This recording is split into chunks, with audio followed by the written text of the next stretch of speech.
One of the things that patients worry most about after surgery is how they're going to maintain their surgical drains. Don't worry, it's very easy. Sam and I are going to walk you through it. You will be outfitted with sometimes as many as 6 drains after surgery. Commonly, you'll just have 1 or 2 serving each surgical site. The drain looks like a long, flexible tube with a squishy bulb at the end, and it will collect any output that's prone to collecting under the skin that could compromise healing progress. The drains work by engaging that suction bulb, and they'll actively pull away the fluid that your body produces after any injury or trauma. The purpose of the drain is to collect any fluid that wants to accumulate in the surgery site.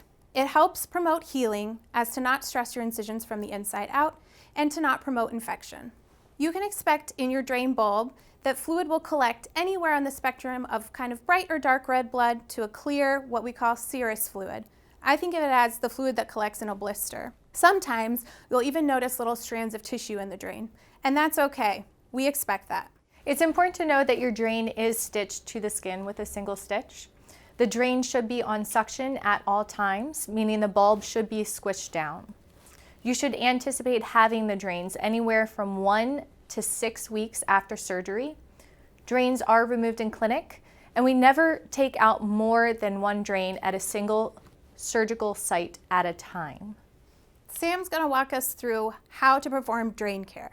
So we've outlined the 7 easy steps in order to get you through caring for your drains at home in the postoperative period. Now, you may be doing this and/or a caregiver if applicable.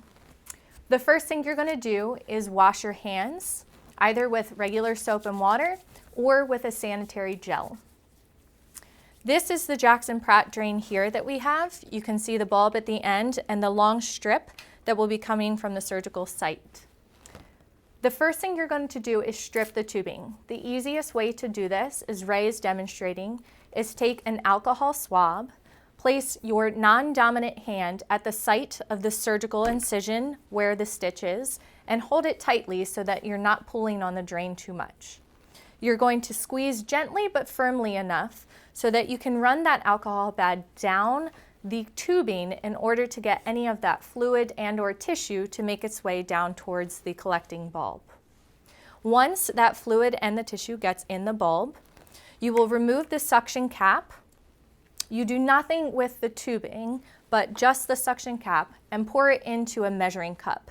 Most of the measuring cups that you get are going to be outfitted with measuring lines of cc's, milliliters, and/or ounces. You're going to record that amount that is in that cup on a drain log, which we will provide you with.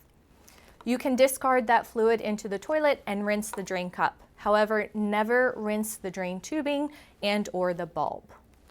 It is very important after this process that you squeeze the tubing, replace the cap, and make sure that your drain again is on suction. If your drain is not on suction, please call your provider. After this process, it's apparent that you need to wash your hands again using sanitary gel or soap and water. As Sam mentioned, it's important that you keep track of the output coming from your drain. We ask you to physically bring these logs to your post-operative visit because they help us determine when it's appropriate to take them out. On each log, you'll keep track of each individual drain, and you'll keep a running total for a daily 24-hour period output volume. You can see here, while we ask you to do your drain care more than 1 time per day, we want you to keep a 24-hour total. Again, as Ray mentioned, you should strip and empty those drains at least every 8 to 12 hours, more frequently if needed, and the bulb is collecting fluid and filling up. Please remember to not rinse the drain with any water, as this may cause infection, and call your provider for any drain issues.